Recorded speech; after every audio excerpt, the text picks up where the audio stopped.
si tu es le genre de personne à toujours payer en retard, en fait, il faut pas t'attendre à avoir des finances saines. On va parler des impayés.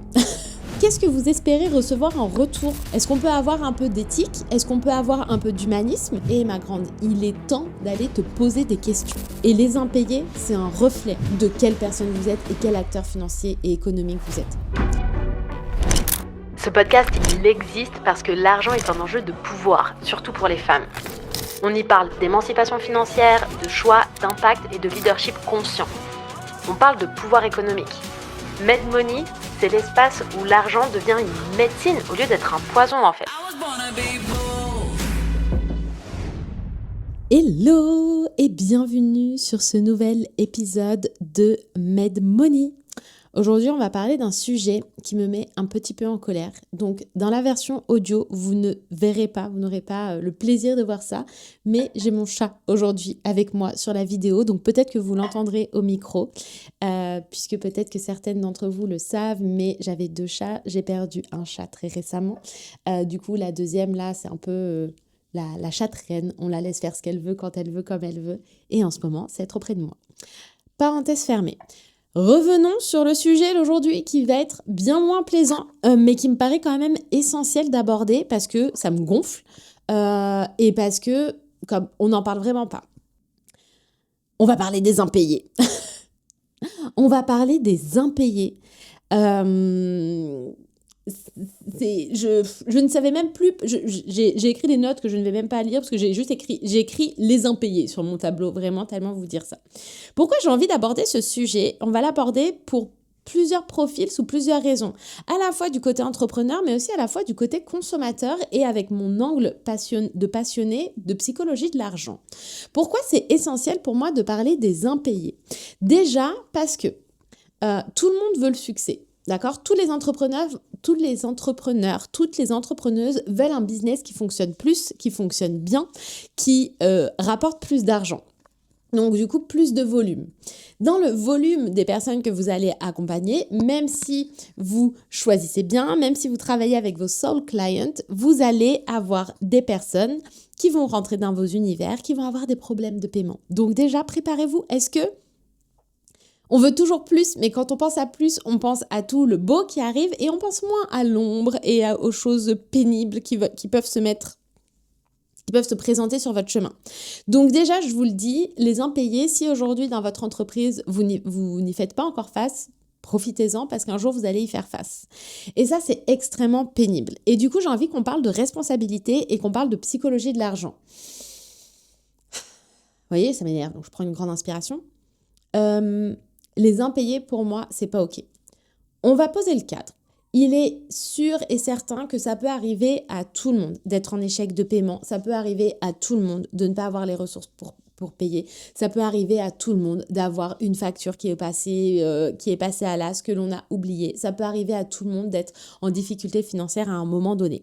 Donc, je ne parle pas de la personne qui vraiment, voilà, ça arrive, c'est exceptionnel, c'est ça. Nous, à Luxembourg, par exemple, on a des cartes de crédit, donc on a des plafonds. Donc, il y a des fois où, si tu ne regardes pas ton plafond, en fait, tes paiements, ils ne sont pas passés, tu n'as pas fait gaffe parce qu'il fallait augmenter le plafond de la carte bleue parce que ce mois-ci, tu as fait une dépense exceptionnelle et tu as oublié d'augmenter le plafond. Bref, ça peut arriver à tout le monde. Ça peut être aussi le lot de vraies difficultés financières. Mais en fait, quand quelque chose comme ça se produit, qu'est-ce que l'on fait ? Quand on est en difficulté financière et qu'on sait qu'on ne va pas pouvoir honorer son engagement, on prévient. Pour moi, c'est la moindre des choses. On envoie un email pour dire, voilà, écoutez, je suis désolée, il s'est passé telle situation à aujourd'hui. Je ne suis pas capable d'honorer mon engagement pour telle date. Je m'engage à pouvoir l'honorer 5 jours plus tard, 10 jours plus tard, quand il y a ça. Est-ce que c'est quelque chose qui fonctionne pour vous ? D'accord ? On prévient la personne qui est concernée. D'accord ? Si c'est un oubli et quelque chose et que tout de suite on a le rappel, on se met à jour et on fait le nécessaire pour s'occuper de ce paiement-là. Mais quand on sait qu'on est dans une difficulté, qu'on ne va pas pouvoir y arriver, en fait, quand on a la conscience, quand on sait l'information, on la donne et on la traite. Ça, c'est ce qu'on appelle gérer ses finances en conscience, c'est ce qu'on appelle être responsable et au-delà de ça, c'est ce qu'on appelle être humaniste et éthique. Ça, c'est la première chose que je voulais dire. Ensuite, pour moi, les impayés, c'est vraiment quelque chose sur lequel il faut se pencher. Parce que si vous écoutez ce podcast, très probablement, vous voulez plus d'argent.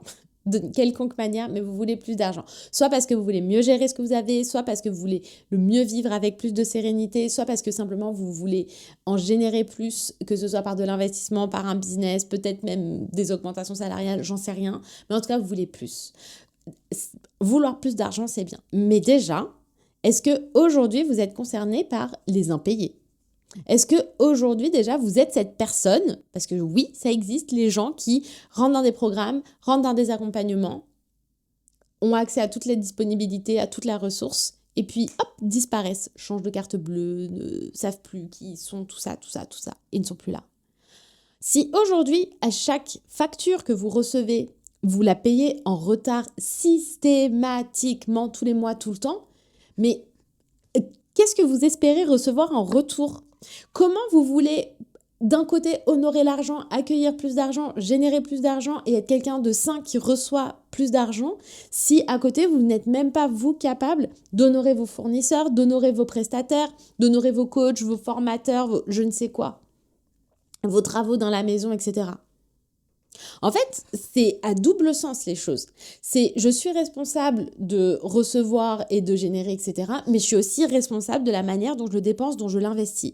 Honorer l'argent, ça va dans les deux sens. C'est autant célébrer, honorer quand je reçois les paiements des clients, quand je fais ma compta, quand je suis heureuse de regarder mes chiffres, peu importe ce qu'il y a, quand je reçois des paiements, que quand je paye mes prestataires, mes fournisseurs, etc.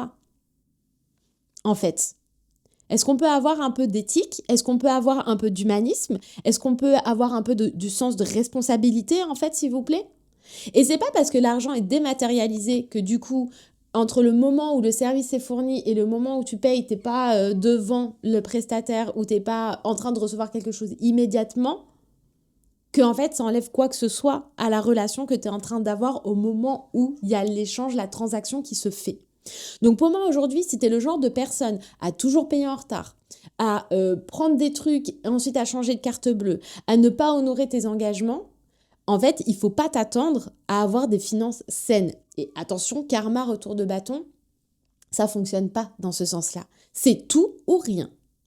Donc, tu veux générer plus, tu veux obtenir plus, tu veux vivre tes finances plus sereinement, commence déjà par toi-même imposer cette relation de toi, à honorer toi-même tes engagements, de toi au prestataire avec l'argent qui sort. Ça, c'est la première chose. Donc oui, je mets les points sur les i, les barres sur les t, les points dans les ronds, j'en sais rien comment on dit. Mais s'il vous plaît, arrêtez ça. Encore une fois, ça peut arriver à tout le monde moi-même, ça m'arrive d'avoir la facture oubliée, d'avoir le paiement qui était censé être instruit, qui n'est pas passé, d'avoir des erreurs. Ça, c'est pas un problème. C'est pas un problème à partir du moment où je traite ça comme une adulte responsable, éthique et humaniste, où je m'excuse quand c'est arrivé, où j'agis dès que j'ai l'information, où ça ne se répète pas, où c'est pas quelque chose de récurrent et où je prends les autres en face pour des jambons. D'accord ? Pour des imbéciles, pour pas dire jambons. Donc ça, c'est vraiment la première chose que je voulais vous dire. Maintenant, qu'est-ce que ça signifie ? Si tu es le genre de personne à qui ça arrive systématiquement tout le temps d'être en impayé, d'être en défaut de paiement, de ne pas honorer tes engagements, de payer en retard, ma grande, il est temps d'aller te poser des questions. Qu'est-ce qu'il se passe ? Pas qu'est-ce qui se passe dans tes finances, pas qu'est-ce qui se passe dans tes chiffres, mais de un, qu'est-ce qui se passe dans ta gestion, mais surtout, qu'est-ce qui se passe dans ta tête ? C'est quoi la relation que tu as à l'argent ? C'est quoi ta psychologie de l'argent ? C'est quoi ton profil psycho-financier, en fait ? Là, il est important d'aller te poser des questions et d'aller voir pourquoi tu te retrouves toujours systématiquement dans cette situation. Est-ce que tu as un profil anxieux et donc du coup, tu préfères garder tout le temps ta trésorerie, tout le temps ton compte courant plein pour être sûr que tu es rassuré et donc du coup, tu règles au dernier moment ?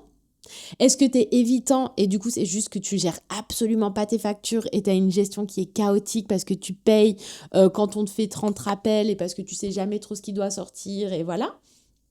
Est-ce que tu as un problème dans la génération de revenus et donc du coup tu n'arrives pas à honorer tes engagements parce que tu es engagé à plus que en fait tes capacités réelles à soutenir ce que tu crées ?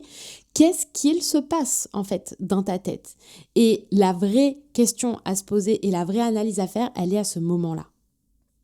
À quel point tu es déconnecté de ta relation à l'argent ? À quel point tu es déconnecté de la conscience que tu mets dans tes finances ? Et ça, c'est vraiment le sujet sur lequel j'aimerais que tu te poses. Avoir des impayés, être en surendettement, être en défaut de paiement systématique, ne pas honorer l'argent, ça en dit beaucoup plus sur le fait de ne pas être présente à toi, sur le fait de ne pas considérer l'argent comme quelque chose de sérieux et de relationnel, sur le fait du coup peut-être aussi d'aller refléter plus loin en termes de miroir si tu as ce type de relation avec l'argent. Est-ce que c'est un petit peu le type de relation que tu as tout court, autre qu'avec tes finances, peut-être dans tes relations amoureuses, dans tes relations amicales, dans tes relations familiales, dans tes relations avec les inconnus. Qu'est-ce qu'il se passe en fait? Et maintenant, si tu as envie d'adresser ça, comment est-ce que tu peux faire? Première chose, pose-toi cette question-là. Est-ce que c'est un problème de gestion? Est-ce que c'est un problème d'inattention? Est-ce que c'est volontaire? Et tu sais très bien ce que tu es en train de faire. Ou est-ce que c'est complètement inconscient? Ok. Une fois que tu as répondu à ça, prends le temps d'aller faire du journaling audio, donc parler à ton téléphone, est enregistré ou bien écrit, et d'aller juste parler de tes ressentis. Ok. Les questions que tu pourrais poser en journaling pourraient être les suivantes. Je constate que je suis régulièrement, systématiquement, en défaut de paiement. Ça me fait ressentir, et tu peux compléter. Je constate que je suis toujours à la bourre, que je paye systématiquement en retard mes prestataires, mes fournisseurs, mes engagements financiers. Tu peux te demander, la version de moi qui est leader financière, petit coucou à mes clients de Financial Serenity, la version de moi qui est une leader financière, comment est-ce qu'elle adresse ses finances? Est-ce que la leader financière, elle est en échec de paiement? Est-ce que la leader financière, elle est en défaut de paiement? Est-ce que la leader financière, elle paie toujours en retard? Et du coup, je vais aller me poser la question en termes d'identité, qui je suis à l'instant T et qui j'aspire à être, en fait, en termes d'argent, en termes de finances. Quelle est l'identité là que j'ai besoin d'incarner, d'embody, pour devenir cette femme-là? Et comment, dès aujourd'hui, je peux faire un premier petit pas pour me rapprocher d'elle? On va être très clair. Peut-être que certaines d'entre vous ont besoin d'aide pour travailler sur ça. Parce qu'il y a différents niveaux dans la relation à l'argent, dans la psychologie de l'argent. Il y a le niveau coaching financier, là où on fait des budgets planning. Il y a travailler ses croyances, ses peurs, ses limitations, sa psychologie. Et il y a des fois aussi où on va vraiment travailler sur du traumatisme et sur du trouble psychique. C'est ce qu'on verra d'ailleurs dans la formation avec les coachs en santé financière, parce qu'on va être formés par des psychologues. Enfin, elles vont être formées par des psychologues. Est-ce que potentiellement, il y a quelque chose de cet ordre-là chez vous qui vient du trouble psychique qui fait que vous avez un comportement financier délétère? C'est pas de la honte, c'est pas de l'humiliation. Par contre, ça demande à être adressé. Donc en fait, si vous êtes dans l'un de ces trois schémas, que vous le savez, que vous le voyez, que vous le faites pas, que là vous êtes en train de paniquer, si vous sentez que votre corps il est fortement en train de réagir à ce que je suis en train de raconter, c'est de vous dire que vous avez besoin d'aide. Et du coup, d'aller trouver cette aide-là. Vous pouvez venir vers moi, j'ai un super réseau de professionnels à vous présenter. Est-ce que vous avez besoin de coaching? Est-ce que vous avez besoin de thérapie? Est-ce que vous avez besoin d'un mix entre les deux? Est-ce que vous avez juste besoin de gestion? De quoi est-ce que vous avez besoin en fait? Mais ne prenez pas à la légère le fait de ne pas honorer vos engagements. Et s'il vous plaît, une fois que vous avez fait ça, maintenant je vais repasser un petit coup de gueule. Est-ce que vous pouvez sortir de votre ego et de votre nombrilisme et voir un petit peu la situation dans laquelle vous mettez la personne? En tant qu'entrepreneur, c'est extrêmement compliqué de gérer les impayés. Que vous ayez une équipe comptable ou pas, déjà, ça prend du temps d'aller gérer ça. C'est pour ça que quand vous rejoignez un produit, un service, peu importe lequel, vous avez l'option de payer in full ou quand vous étalez votre paiement, ça coûte plus cher d'étaler son paiement. Pourquoi ça coûte plus cher et pourquoi on est obligé de faire ça? Parce que aller gérer des paiements étalés, en fait, ça prend du temps pour l'équipe comptable, pour l'équipe financière de gérer ça. Qu'il y ait des impayés ou non. D'accord ? Donc ça, c'est la première chose que j'ai envie de vous dire. Maintenant, encore une fois, la personne que vous allez payer en retard, souvent ou systématiquement, elle a peut-être une équipe à payer. Elle a son salaire à payer. Elle a ses impôts à payer. Elle a sa TVA à payer. Tout ce qui est facturé, elle doit honorer les engagements derrière qui l'attendent. Donc en fait, quand vous êtes en train de faire un impayé, quand vous êtes en train de faire un retard de paiement, vous réalisez même pas tout ce que la personne derrière, ça doit engendrer pour elle à gérer pour son équipe, pour son entreprise. Et ça, peu importe le volume de transactions. Que l'on parle d'une banque qui gère des milliers de trucs, que l'on parle de l'ostéo qui est seul dans son cabinet, qu'on parle de la prestataire, peu importe. Plus la structure est petite d'ailleurs, et moins l'équipe est grande, plus l'impact de ce que vous faites est grand.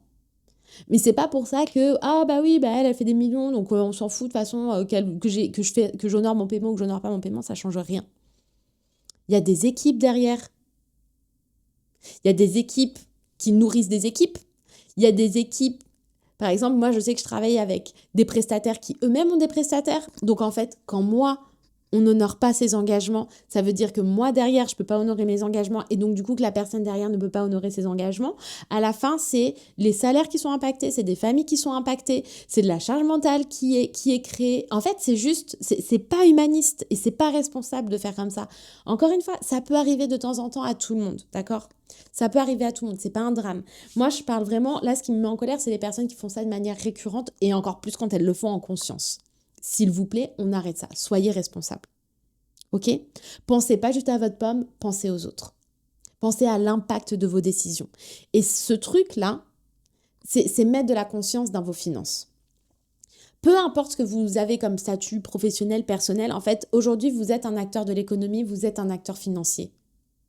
Quand vous allez faire vos courses à la Biocoop, quand vous allez faire vos courses à Lidl, quand vous allez acheter une voiture, quand vous allez payer une coach, quand vous allez payer un prestataire, quand vous allez chez un vétérinaire, quand vous allez chez un médecin, quand vous allez à la pharmacie, mettre de la conscience dans ses finances et travailler sa relation à l'argent, c'est tout ça en fait. C'est parce que peut-être pas tous les jours, pour moi c'est tous les jours, mais plusieurs fois par semaine, vous êtes en relation avec l'argent. À chaque paiement que vous faites, à chaque transaction qui passe, que vous recevez, que vous émettez. Donc en fait, quelle personne décidez-vous d'être dans ce système-là ? Et les impayés, c'est un reflet de quelle personne vous êtes et quel acteur financier et économique vous êtes. Donc choisissez la personne que vous voulez être à ce moment-là. Et si vous cherchez à augmenter vos revenus, à développer votre croissance financière par l'investissement, par la diversification de revenus, par le business, mais par pitié, arrêtez ça. Ne soyez pas cette personne qui volontairement est en défaut de paiement, retard de paiement, échec de paiement systématique. Moi, j'ai très peu de patience avec ça, hein, je vous le dis tout de suite. Voilà, je traite ça. Je suis complètement ouverte aux personnes qui viennent me voir en expliquant qu'elles ont des difficultés, si on est à même avec l'équipe de leur proposer une solution qui peut convenir, parce que je peux entendre. Maintenant, je fais tourner un business en fait, d'accord ? Je fais tourner un business, j'ai des équipes à payer, j'ai des prestataires à honorer, j'ai beaucoup d'engagements financiers, comme tout le monde en fait. Donc j'ai très peu de patience et encore plus avec les malhonnêtes. Ok ? Ceci étant dit, on se retrouve la semaine prochaine, probablement pour un épisode un peu plus joyeux que celui-là, mais c'est important. C'est très important, ok ? Je vous embrasse, mettez de la conscience dans vos finances, soyez cette leader financière. Quant à moi, je vous retrouve la semaine prochaine. Ciao, ciao !